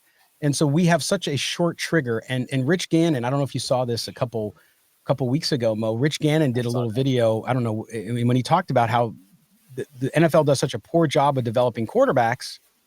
And part of the reason is the time issue. They're so rushed. And I'm not saying you draft a guy number 2 overall and he needs 4 years to develop. I'm not saying that, because some of those guys now you put them in right away and they can learn pretty quickly. But, everybody's already talking about, well, should the Bears move on from Caleb Williams? I'm like, what? It's been half a season and it's not good overall. But this is why you have to get the quarterback. So if the Raiders do draft a quarterback, if it's Cam Ward, Shedeur Sanders, whoever, don't expect them. Now, you might get lucky and get the Jaden Daniels type or the CJ Stroud type if you're really, really lucky. But if not, you got to prepare for some bumps in the road too. It's going to happen either way. But at least you got the guy for 5 years and they're of the right athletic ability and the right mold that you need to build in the NFL today. Right? All right. There we go. Great call, Thanks Joe. again. Yeah, great call. Fantastic All right. call. Yes. We're going to our good friend, Gary Harkenreader. Here's Gary. Hey, Scott. Gary Harkenreader from the Poconos. Hey, I'm not sure the Raiders are trying to tank, but it seems like that Patrick Graham defense is playing pretty vanilla. So, for what it's worth, hey, maybe they are, maybe they're not. And finally, if Mo's making so much money with the bet us site that my offer for lunch is still open out here, but he has to pay. Oh. So, hey, take care. Thanks a lot for what you guys do. Hey, bye-bye. Gary, always bringing some levity to the conversation. I appreciate that, man. Yeah, Mo will buy you lunch. Sure. I can't be that expensive for the Poconos. I gotta stop posting my Bet US public bets now, because now people are gonna start taking away their lunch offers for me when I'm in their city or their state. I gotta start losing bets and claiming broke, bankruptcy to say, hey, I ain't got no money. I'll take some coffee, a bagel and some cream cheese. I'm from New York. I'll take a bagel and cream cheese if I'm in your area, and you happen to see me just walking around. I'm just waiting for the commercials. Call 1-800-MIDTOWN-MO for today's picks. Right? Remember those callers? Those handicappers? Now it's all online, but back in the day it was all phone numbers. It was so funny on Sunday mornings. Anyway, good stuff, Gary. And his point he brought up, though, about the vanilla defense, I think he's right, but I think that's a result of being to your second or third string guy on the roster because of injuries. Yeah, if the guy doesn't have much experience on the field, it's one thing to go through practices, but if a guy doesn't have much experience and you're plugging him in, you're kind of handcuffed in a sense where you can't do anything too complex because you want that guy to be able to play and not have to just be reactionary while he's on the field. Yes. All right, Gary, thanks again for the call. Next up is our good buddy Tarek, and I got to give Tarek, this is a heavy duty credit time. So Tarek will text me before every Raider game with really funny comments about the game, self-deprecating, of course, about Raiders. But he also will give me a score. So he texted me before the Dolphins game on Sunday, and he said something smart ass. I can't remember what it was. And then he said 34-20 Dolphins. 34-20, 34-19. Look at that. So Tarek, man, you nailed it. You called it perfectly on the score. As much as it pained you to say that and to predict that, that's what it was. So here's Tarek and his call here on Silver and Black today. Hello, Scott and Mo. This is Tarek calling you guys from Boston, Massachusetts. Earlier watched another abysmal performance. Scott, I texted you earlier with my prediction, 34-20 Dolphins. Not too far off, not too shabby. Coming off a bye week, I mean, again, it was a pretty poor performance overall. It was somewhat of a game early in the fourth quarter, but then, as usual, it got away from us. So much for the Turners. I know it's early, but with Scott Turner being our interim offensive coordinator and bringing in his dad, who was our coach in 2005, I mean, I think it's safe to say that Norv Turner is probably our offensive coordinator right now for the rest of the season. 19 yards rushing for Madison, 9 for Zamir. Again, 63 yards rushing was terrible. The only bright spot, again, was Brock Bowers. Obviously, that kid is special. 13 catches, $124 and a touchdown. Minshew, again, I mean, he was efficient, but, again, simply not good enough. The Raiders are putting out a lot of young players. But overall, they just don't have enough talent. I think the defense continues to, not have any ability to struggle a little bit. If the defense struggles, then the offense almost has no chance. So as we continue, we have 6 straight losses. We got Denver next.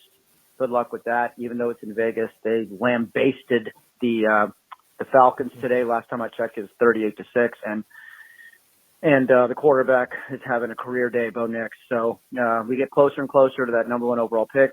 Just lose, baby. Talk to you guys later. Bye-bye. There's Tarek with his update where the Raiders are. And hey, I mean, I don't.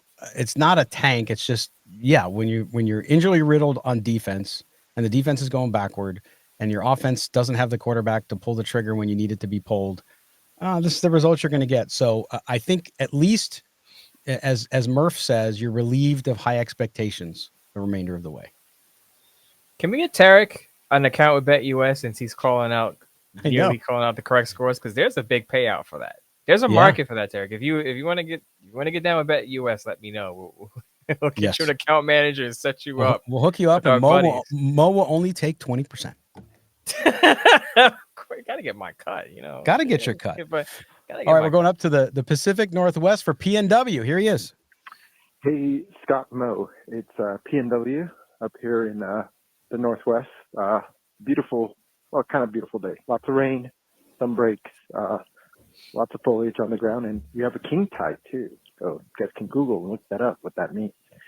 Anyway, so stop me if you heard this one before. Raiders lose, have breakdowns everywhere, and not very well disciplined. But anyway, it goes without saying, Antonio, this is just it for Antonio. Good guy, but he's not it. So I have 2 questions. One is on quarterbacks, and one is on potential coaches. I'll be real quick. The quarterbacks, I'm still a Cam Ward guy. I know Shadir's look good, and he is a good prospect, but I don't know. Just kind of a still blinking red light with me with the whole Dion and his relationships. Just kind of gives me Caleb vibes a bit. I remember, if you recall, Caleb and his father were wanting ownership stakes, all this stuff, and just coming in a little too hot right now. Still like Cam. I think I know a lot of people feel Shador's the only QB1. I like Cam a lot. I think he's doing more with less, and he's doing it in a harder division. So that's on that one. And then finally, my last question is around coaching. I got to be honest, I'm kind of stumped on who the next person could be. You could go the OC route, which they should. Have somebody that's an offensive mind, but, there's a gamble with OCs. Doesn't mean they're going to be good head coaches. I love someone who has a proven track record, but I don't know. I think people are talking about Belichick. I don't think that's a realistic thing. I just don't think he wants to come out west, and he wants to have control. And I would say keep him away from personnel as much as possible. But he doesn't want to do that. And he'll probably want to bring Josh McDaniel, the whole crew with him, and I don't think Mark is going to do that. So it's just that. So, thanks for everything you guys do. I am a little upset with you guys. The whole Mo exhale thing, that's fine. I'd like to be given proper credit when that comes up. So you can do it by saying Mo's waiting to exhale moment or Mo hail. That's okay too. That's a nice nod to me. Anyway, take care and let's go team, I guess. All right, bye. It's a tepid go team at the end there, wasn't it? Oh boy, yeah. So questions, quarter. Go ahead. Trying to steal my Mosai. I know. Like, PNW, like we're supposed to be boys. Like we can share it. I guess I can call it something else, but I've been Mosaiing since junior high school. PNW. I don't know how old PNW is. So he used to get sent to the principal's office for it. Teachers get annoyed with me when I used to do it back in the classroom. But Mo, quarterback. So let's start there. Quarterbacks, Shedeur Sanders, Cam Ward. Actually, Cam Ward did not have a good game his last time out. Miami did not do well, but that doesn't mean that he's not a good quarterback. I like Cam Ward a lot. Shedeur Sanders. I am surprised how many Raiders fans don't like the idea of Shedeur Sanders, because to me, that screams Raider. Like, he screams, we just talked about the Raider way and that kind of swagger and that boisterous attitude. I mean, it's in the song, right? I'm surprised that people don't. He's got the skill set. I look at him versus Cam Ward, and I like Shedeur Sanders a little bit. I understand the reasons why some people are worried because of Deion's involvement and sort of the quote unquote attitude or whatever you want. But isn't that what you would expect from a Raider? I would say not quite. I think what people are worried, some Raider fans are worried about is that he's going to bring a circus to the team with his dad being involved. If Shedeur Sanders' dad wasn't Deion Sanders and he was he had more of a laid back personality, I think more fans would say he's the guy. But because because he is flashy and his dad is outspoken, that turns some people off. I'll be honest with you, that just turns some people off for whatever reason. It's a personality thing. I don't think it's a talent thing. I think PNW also said that on the call, that when you look at him on the field, clearly has a talent. But he said, I believe he, and I'm quoting him, I think he said the blinking red light, there is mentality, the neck up. Is he, I think he compared him to Caleb Williams with the dad involvement. So I think that isn't just PNW. That's a lot of fans who feel that way. And again, if he was more reserved, I think it would be some people would change their mind about that. But what I will say about the head coaching position, as PNW said, not all OCs are good head coaches. But the one OC that I keep bringing up outside of Ben Johnson and Ben Slowick, who's in Houston, Liam Cohen. Yeah, Cohen. Liam Cohen. Yep. I like the Sean McVay coaching tree. And Liam Cohen was with Sean McVay for multiple years. He also spent time in Kentucky.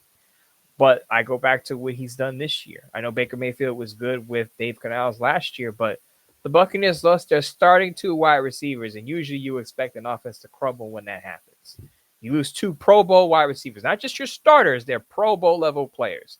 Chris Godwin and Mike Evans. Mike Evans is probably going to be in the Hall of Fame with the numbers that he has. Oh, yeah. And Baker Mayfield was still putting up numbers against the Kansas City Chiefs, one of the better defenses in the league. Took the Kansas City Chiefs all the way to overtime, putting up points.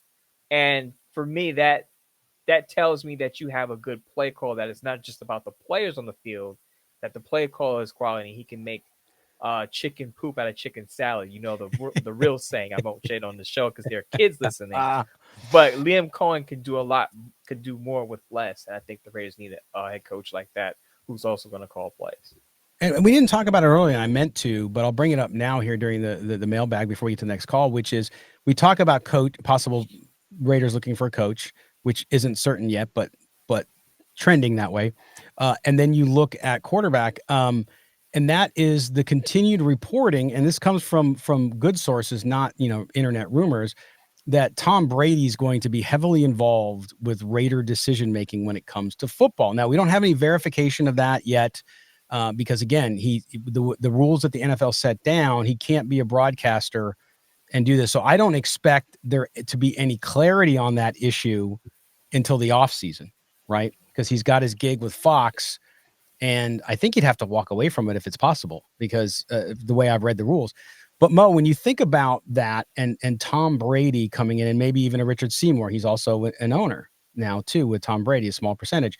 When you think about those guys coming in, does Tom Brady perhaps become the position you and I have talked about for a year now, which is like that president of football operations, where, yeah, he's an owner too, but he comes in and Mark Davis says, okay, look, football decisions, I'm staying out of them. Yeah, I want you to run them by me and everything like that, especially because it costs me money. But other than that, you guys, I'm going to trust you to make the football decisions along with the GM, who right now is Tom Telesco, and I'm going to let you guys do what you do. What do you think about this reporting? To me, there's a little smoke, which means there's probably some fire there. They might not have it fully baked yet, but I think it makes a lot of sense, because I don't think Tom Brady got a small percentage of the Raiders just to get a small percentage of it. I think it's his way. And even though he started off with the broadcast piece, it's his way of staying involved in football. What do you think? Yeah, I think eventually he's going to transition into being a high-ranking front office executive with the Raiders. Now, right now, he has the broadcasting gig with Fox, but he has, because of his involvement with the Raiders, he has some restrictions with Fox. And when I looked at those restrictions, and they were tweeted out by my employer, Bleacher Report, I don't see how he can be the best broadcaster when he doesn't have access to player meetings and access to some of their practices.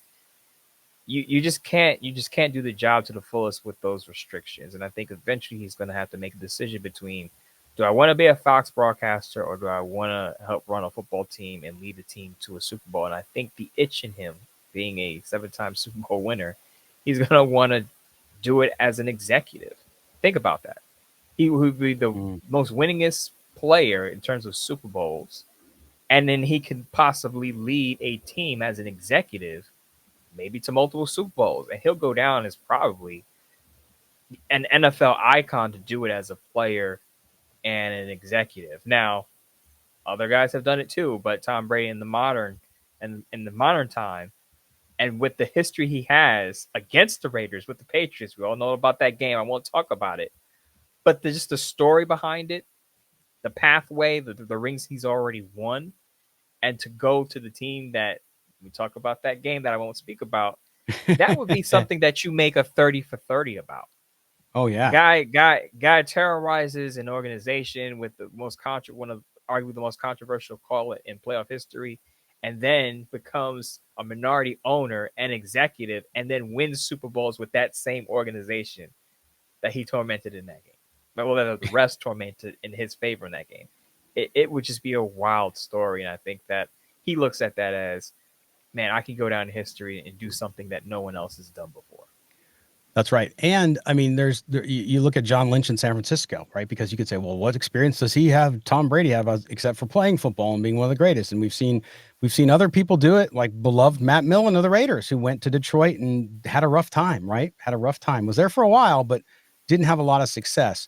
So I think that there's always that risk. But I think the reason Mark Davis sold him a piece of the team was not just so he had a piece of the team. I think there was definitely some conversations there we won't be privy to, but that would be my guess. So good stuff. All right. Well, we'll see how all that's out. Thanks again, PNW. All right. Now we're going out to our good friend, Pastor Mike behind bars. Here's Pastor Mike. Scott, Mo, Pastor Mike behind bars. Just enjoying the day today, even though there was a loss, kind of expected it to be a loss. I can tell you this. I'm not the kind of person that wants my team to tank. I always want them to win. That's just the way I am. With that being said, they lost. Like, okay, well, that high draft hit looks good. The thing about that even is, you know what? Draft picks are a crapshoot too. So we're gonna hope that we can choose the right person. But anyway, the main reason I called was I just think AP is done. I don't see them retaining him. Today was really no better. The lack of tackling, sloppy play, that's all on coaching. It's absolutely on coaching. You can call it execution if you want, but I say it's really on the coaching as well. I thought the offense looked better. Gardner looked better. You know, like thinking, hey man, he hasn't even thrown a pick. He hasn't turned the ball over, and then he throws that pick. Really bad. It's really bad. But anyway, I just thought I'd call and say, you know, hey, I'm in good spirits. You know, considering I'm hoping for a win next week because I'm going to the game. We'll see what happens. But I just kind of want to get you guys' take on it. You think, is he done? Is AP done, or does he have a shot? I don't think he does. Have a good day. We'll talk to you soon. Raiders. All right, there he is doing God's work behind bars. Thank you for doing that, Pastor Mike. By the way, incredible. Prison ministry is a big deal, and appreciate you doing that. But Mo, that I'll phrase it this way: what at this point, what does Antonio Pierce? Let's defend him here. What does he have going for him that you could, if you were put in front of a table with Mark Davis, who said, "Hey, convince me why I should keep Antonio Pierce"? His team hasn't given up on him. And I know that sounds like a very basic requirement. But in all cases, I won't say all cases, but in most cases, when a coach gets fired in the middle of the season or in the off season, there were signs of quit. Now, as we're recording this, the Jaguars have a head coach in Doug Peterson, but I expect him to be fired. Yeah, eventually. Sure. That team quit in that game against the Detroit Lions. Detroit Lions mollywopped them on last Sunday. I remember when Nathaniel Hackett got fired in Denver. They got mollywopped by the Rams. I believe the Rams put up 53 points on them. The Saints had a poor defensive showing before they fired Dennis Allen early this year, not too long ago. So usually before there's a firing, there's a sign of quit. And as long as the players aren't quitting on the head coach, that head coach has a shot. So I'll say Antonio Pierce has a shot to retain his job. I'm on the side that says I don't think he will at this rate because the Raiders just aren't competitive. While they're not quitting, they're just not a competitive football team. And some of the decisions that he's made are questionable. Again, sticking with Gardner Minshew. You've benched Gardner Minshew 3 times. So you're trying to tell us you believe in Gardner Minshew, but you've already benched him 3 times in 2 months. I mean, it's kind of a mind-boggling decision. I think the first decision to start Gardner Minshew over Aiden O'Connell was a mistake. Gardner Minshew didn't complete 50% of his passes in the preseason. Scott, in the preseason, when you have second and third but we understood why he did it based on that early schedule. Remember, we understood it based on the early schedule. He wanted a quick start with a veteran, but he completed 50% of his passes, Scott, in the preseason, not even against full starting units. And they benched him 3 times already. And they're still starting him. I just, what do you have to lose? As someone said on social media, Desmond Ridder must be awful at practice if they're still starting Gardner Minshew, a guy who they benched 3 times. But with Antonio Pierce, if I'm defending him, I'm saying, look, we have all these injuries. The players aren't quitting. But he's going to have some competitive games down the stretch. I tweeted this. The Raiders have trailed by double digits in every game this season. You know, can they have a complete game or two where they play well from start to finish? Because we haven't seen it yet, Scott. Yeah. And if they can have at least another couple of wins and some competitive losses, I think it would be enough for me to say to go to bat into Antonio Pierce and say at least no one quit on him. There's some potential there if the Raiders are healthier with more pieces on both sides of the ball. He's got a shot. But again, I'm saying this today, November 18th. I don't think he's back simply because of some of the decisions he's made during games and with the personnel. Yeah, and I agree with you as far as having to see something down the stretch, right? Because there's just nothing going on there. And I think that you look at it and you could say, okay, well, guess what? We'll bring you back, but Tom Brady's going to have input on your staff or whoever it is, right? We're going to help you with that because you clearly didn't hire well. Then why do you have a head coach? Like, why would you have that person do that if they can't make their own decisions? That Scott, and yeah.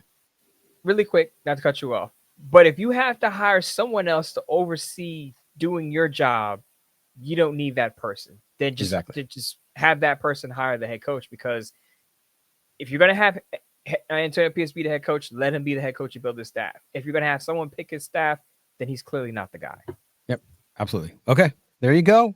Pastor Mike, you got your answer there All right. Now we're going to close out the show. Got a call from Johnny, who's from California, but he's in Florida now. Here's Johnny down in FLA. Yo, Scott and Mo, great show. This is Johnny from California calling via Florida. Just a quick observation with Coach Pierce. Johnny's gonna come with In the offseason, he talked about everything that a diehard Raider fan wanted to hear. Intensity, tough football, smash mouth, all this. But yet, he has brought none of that to the Raiders. We still see players making business decisions. You know what I mean? And now, like I said before, when you start letting players dictate who you're going to hire as a coach, and I don't even care if it's Max Crosby, but if this guy has, now he's crying about Antonio Pierce, I would have traded him and got me multiple first-round picks is what I'm hearing Detroit would have took. I mean, because you cannot let players dictate what the organization does. You know what I mean? You see where we're at now. This man is clearly not a football coach, clearly doesn't have the experience. And I'm so with Scott on this. I mean, you guys can look at my past calls. I said it before. If this guy's a coach next year, we're going to be trash, guaranteed. Facts. But anyways, I just love the show. I'm listening to you guys right here on a Tuesday. Hoping my Raiders, I'm going to come down here and go to the game. I'm out here in South Florida. So I'm going to see him play the Dolphins. And I don't know, you guys might get a halftime call. I just, I've been loving this team since 1979. And, I just don't see any hope for us right now in the near future. I'm just hoping the organization makes better decisions moving forward. Well, anyways, guys, great show. Both you guys are good. Johnny, out. Thank you, Johnny. I appreciate that. And obviously he called in before the game, and he did not call in after the game so far. So he did not call us at halftime. Because remember, it was 24-19 for a while there. It got to be a pretty close game. So, Johnny, I'm sure we'll hear from you this week, but thanks for the call there. It is remarkable to me, Mo, that and I'm not here to do I told you so or any of that stuff, but we did talk about we understood the hiring of Antonio Pierce and didn't totally disagree with it based on the process. We took issue with the process, but we also said, hey, these are the downsides to hiring Antonio Pierce based on half a season as an interim coach. And I think that a lot of fans, because they were so excited, and not necessarily Johnny, he didn't say this, but a lot of fans were so excited about him. And because of, as Johnny pointed out, said so many great things, and he seemed to connect so well with the fan base that I think they just overlooked that or chose not to see it. And now I think people, after now seeing half a season of Antonio Pierce as the head coach, and the situation, not all is in his control, but how it's unfolded, they now kind of, I think, realize what we and others have talked about. So I'll start with this. And I mentioned this in segment 2 that Johnny, the reason I don't think we're seeing the same aggressive Antonio Pierce that he preached about in the offseason is because he has these senior advisors in his ear that are old school. Again, Tom Coughlin. It doesn't get old school. It doesn't get any more old school than Tom Coughlin and Marvin Lewis. If he's listening to those guys, they're probably giving him conservative ideas. Now, that's not an excuse for Antonio Pierce. He has to be his own man as a head coach. But that's where the influence is probably coming from, where he sounds one way, but his actions and his game decisions look a totally different way and different style. The other thing I will say about the head coaching thing, and we've said this for months, that we understood, as you said, we understood the hiring of Antonio Pierce based on the way he connected with the players. But we took huge issue with the Raiders not doing their due diligence. The Raiders did not do their due diligence when it came to the head coaching hiring process. They did their due diligence with the general manager position. But they interviewed Chris Richard and Leslie Frazier. Neither of those guys coached last year. So they got those guys who were out of the league to interview for a head coaching position in Antonio Pierce. You knew what was up already. You knew that Mark Davis had made up his mind on who he wanted as a head coach. And for me, looking at this, if Antonio Pierce is fired, that was their downfall, that they didn't do their due diligence there because they could have got possibly a better candidate. Not to say Antonio Pierce didn't deserve the job, but you should always keep your mind open to get the best candidate. Not necessarily what the players want, who is the best candidate. And moving forward, that has to be the mentality. You can't, if you're Mark Davis, you can't go down to the locker room, put your finger in the air and figure out what the temperature of the locker room is and figure out what do the players want? Because obviously it didn't go the way you wanted it to go in year one. Not to say that's how it's gonna go in year two if he's retained. But you have to go into this thinking, okay, these are our candidates. Let's look at their resumes. Let's look at their win percentage. Let's look at what they've done with the quarterbacks and the players that they've had in the past. Who is the best hire? Not the hire that everyone likes. Who is the best candidate for the job? Because you're in a big boy division now. As I said earlier, Sean Payton, Jim Harbaugh, Andy Reid. Two of those guys have won a Super Bowl. One of those guys just won a natty in college. And they all have won more than 62% of their career games. You have to play big boy football with those guys, and you have to be able to match up with those head coaches. If you have any doubts that Antonio Pierce can be that guy, then you have to move on. Yeah, and I had somebody ask me, well, if the Raiders would have interviewed Jim Harbaugh, do you think he would have come there? I don't know. I'm going to lean on the side of maybe not. No, but they didn't even try. So that's the thing, because I look at, again, and I want Raider Nation to take this the right way, because when you're from the other side, you're a coach looking for a job. You're evaluating different opportunities, right? So you're going to look at the teams, you're going to meet the people to see if you like the people personally, and then you're going to see if you can get along. What is the contract, all that stuff. The Chargers had a franchise quarterback in place, okay, and a pretty good defense already. So you look at it versus the Raiders, no quarterback, weren't going to be in the position to guarantee that they could draft a quarterback. Had some things going for them too, but it wasn't the same job. And the same goes with Dan Quinn in Washington. Why did he go there instead of Seattle? Right? Because everybody thought he was going to Seattle. Well, I don't have a franchise quarterback, but I got the pick to get one. So again, evaluating situations. So I don't know if Jim Harbaugh would have come to the Raiders anyway. So for those of you arguing out there about they should have got Harbaugh, well, that depends on whether Harbaugh would have come. But the fact that the process was bad, and like you said, Leslie Frazier, 65 years old, he's now in Seattle as a special assistant like Marvin Lewis is in Las Vegas, but you interviewed him as a head coaching candidate. So again, I go back, my biggest problem was always with the process. So I think that's where you go wrong. And that's why Mark Davis, as we talked about earlier, I hope he does turn it over to Tom Brady or whoever and make sure that they get people who have football minds focused on football all the time to drive those decision-making processes. You just look, the Raiders have to get it right. And I feel like I say that every 2 to 3 years with this team because there's been so much turnover. They have to get it right, because if they do not get it right, Scott, we're going to be doing more shows where we went wrong on defense, but we're wrong on offense. Are the Raiders going to have their head coach next year? Is the head coach going to retain his position? I don't want to do any more shows like that. I want a team that's at least competitive, going for a playoff spot. It feels like, and I know they've recently gone to the playoffs, but 2021 seems like forever ago now. Yeah. Based on all the things that have happened, the hiring of Josh McDaniels, the firing of Josh McDaniels, Antonio Pierce taking over, Antonio Pierce not doing so well in his first year. The Raiders' last playoff appearance was only 3 years ago, but it feels like 33 years ago.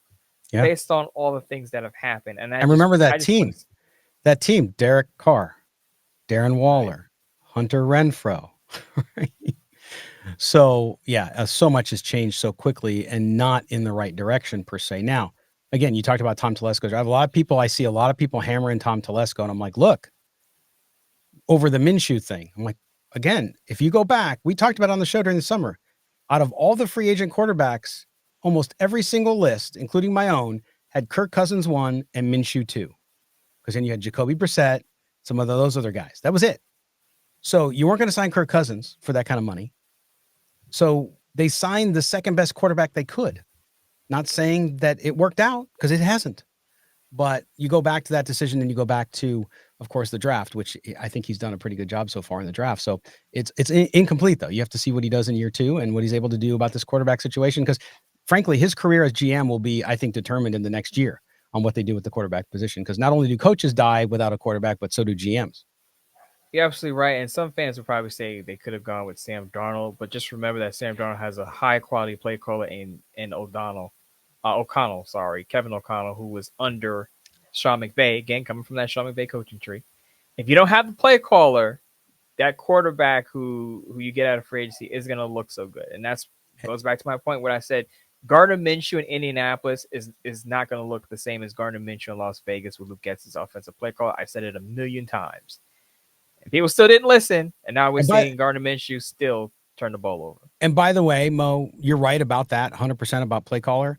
But I'm willing to bet you that if we put 100 people who contacted us during that situation, I'm pretty sure less than one of them said Sam Darnold. Right? Nobody was clamoring for Sam Darnold over Gardner Minshew. They just were. I'm not saying people were opining for Gardner Minshew either, like he was some Hollywood idol, but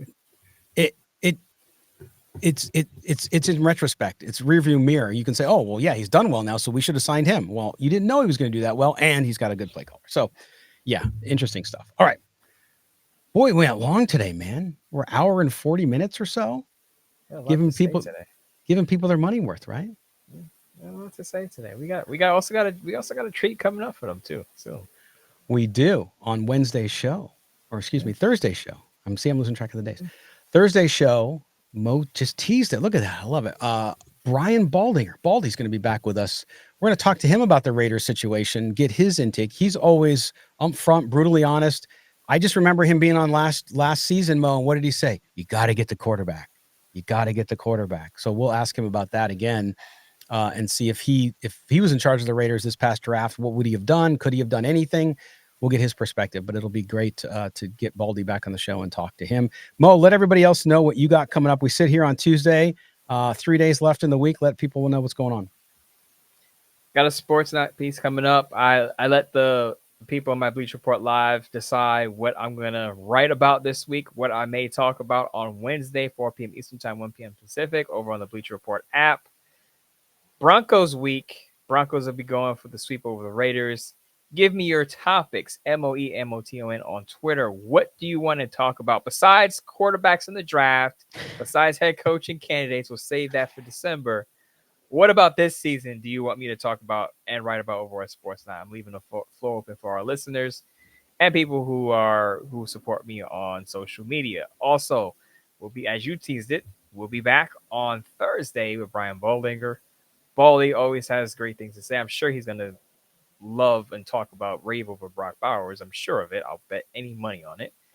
And Sunday after the game, as always, post game, Denver Broncos Raiders, win, lose, or tie. I'll break it down with the listeners in the Bleacher Report app. There you go. Now you're up to date on what Mo's got going. Again, we will be back on Thursday, so make sure you tune in then. Do us a favor, make sure you subscribe to the podcast wherever you get your audio. Even if you just watch us on video, a lot of people are taking podcasts now. They want the video version, so they're watching it on YouTube or whatever channel you're in. But do us a favor, go and do the audio too. That helps us a lot. Kind of like ratings, if you will. And we do really well every year, but we'd love to do better. So please do that. And don't forget to rate and review. If you're watching us on YouTube, hit that subscribe button and also that notifications bell wherever you're subscribing. And again, the video brought to you by our good friends at BetUS, where again, you get 150% sign up bonus up to $2,000 on your first deposit. YouTube 150 is the code, YouTube 150. Start playing today. Start playing with Mo and I. See how you're doing. I mean, Mo's got to take us all out to lunch now because he's winning so much money. So we'll do that, especially because he's in New York City. It's expensive there. He can maybe feed half of us. Gary Harkery is already taking away. We got to go to the Poconos, man. He's already rescinding his offer. So. Well, there you go. Well, thank you guys all for being with us, and thanks to our producer, Mike Rabier over at Odyssey, for keeping us rolling. For Mo Moten, I am Scuckle Branson. This has been Silver and Black Today, Las Vegas Raiders podcast. We will talk to everybody on Thursday. Take care.